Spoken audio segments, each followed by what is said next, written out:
जहाँ गोली खाकर सीने पे भी हर जवान हंसता है, अरे कहाँ तक कब्जा कर लोगे तुम, यहाँ हर दिल में भारत बसता है। इस माटी में है जन्म लिया, इस माटी में मर जाऊंगी, अगर आए समय ऐसा तो पहन के खाकी युद्ध भी लड़ने जाऊंगी। इस माटी में है जन्म लिया, इस माटी में मर जाऊंगी।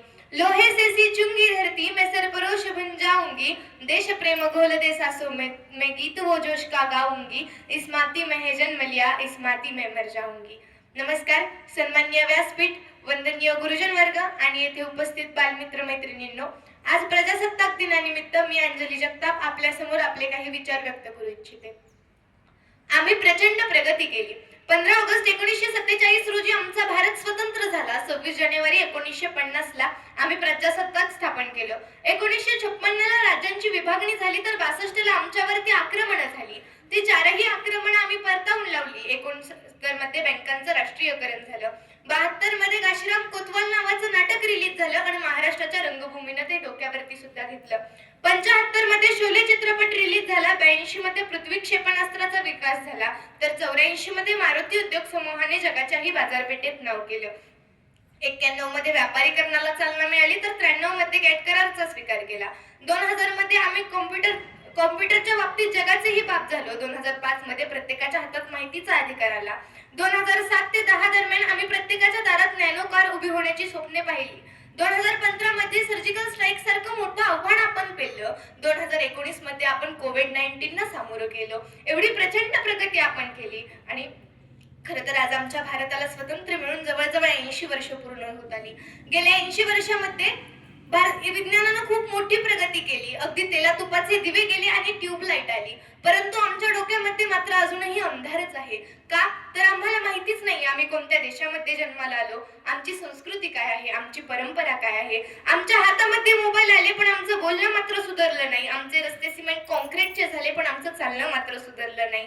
लाखो हजारो किलोमीटर दूर असणारे ग्रह, सूर्य, चंद्र, तारे आम्ही अगदी जवळ करून पाहिले, पण आयुष्यभर जवळ असणाऱ्या माणसांशी आम्ही जवळकीचे संबंध निर्माण करू शकलो नाही। इंजेक्शनच्या जोरावर आम्ही आमचं आयुष्य वाढवलं, पण आरोग्य मात्र सुधारलं नाही।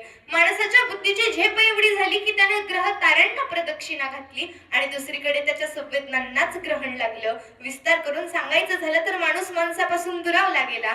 प्लॉट सिस्टम, अपार्टमेंट्स मध्ये माणसं घराने जवळ आली, पण ती मनाने मात्र तेवढीच दुरावली गेली आणि त्याचा परिणाम तो म्हणजे इथल्या माणसांची मन मुरदाड झाली। मातीच्या भिंतींना सिमेंटचा गिलावा आला, पण माणुसकीचा ओलावा मात्र अगदी पापुद्रे उडावेत तसा उडून गेला।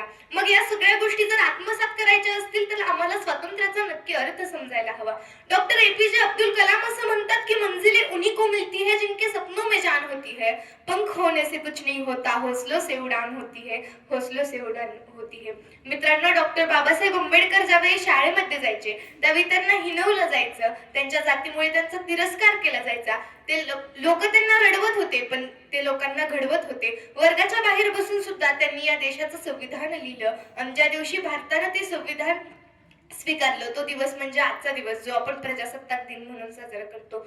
एके दिवशी डॉक्टर बाबासाहेब आंबेडकरांनी सहज स्मित हास्य केलं, तर एका व्यक्तीने त्यांना विचारलं की तुम्ही का हसत आहात। त्यावेळेस त्यांनी उत्तर दिलं की मला असं वाटतं, या अगोदर या भूमीमध्ये राजा जन्माला यायचा, पण तो राणीच्या पोटातून जन्माला यायचा, पण यानंतर राजा जन्माला येईल तो कुणा राणीच्या पोटातून नाही, तर सर्वसामान्यांनी निवडून दिलेल्या मताच्या पेटीतून जन्माला येईल आणि यामुळेच मला खूप आनंद वाटतो। मित्रांनो, भारताची संस्कृती पाश्चिमात्य देशांप्रमाणे भोगावर आधारलेली नसून ती त्यागावरती आधारलेली आहे। मरणाची तमा न बाळगता आपली कवचकुंडले हाती घेणारा कर्ण याच मातीतला।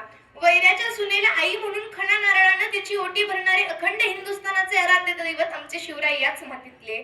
महाराज आधी लगीन कोंढाण्याचं आणि मग माझ्या रायबाचं म्हणणारा तानाजी मालुसरे याच मातीतला।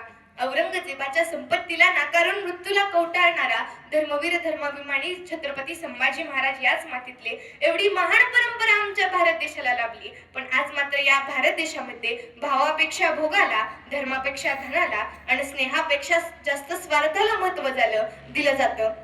मग या गोष्टी जर थांबवायच्या असतील तर मला या ठिकाणी सेनापती बापट यांच्या ओळी आठवतात। ते म्हणतात, अरे बंद करा हे उत्पात, नाहीतर थांबवा आपुला घात। अरे बंद करा हे उत्पात, नाहीतर थांबवा आपुला घात। हे सामर्थ्य न जाओ व्यर्थ, काहीसा अर्थ येऊ द्या रे। हा देश माझा याचे भान जरासे राहू द्या रे, याचे भान जरासे राहू द्या। जरी अनेक आपुले धर्म जरी अनेक आपुल्या जाती परी अभंग असू द्या सदैव माणुसकीची नाती द्या सर्व दूर ललकारी हुंकारे एक तुतारी संदेह रोषदे मनातील द्वेष मातीत वाहून जाऊ द्या रे हा देश माझा याचे भान जरासे राहू द्या रे याचे भान जरासे राहू द्या. धन्यवाद. जय हिंद. जय महाराष्ट्र. जय कर्मवीर.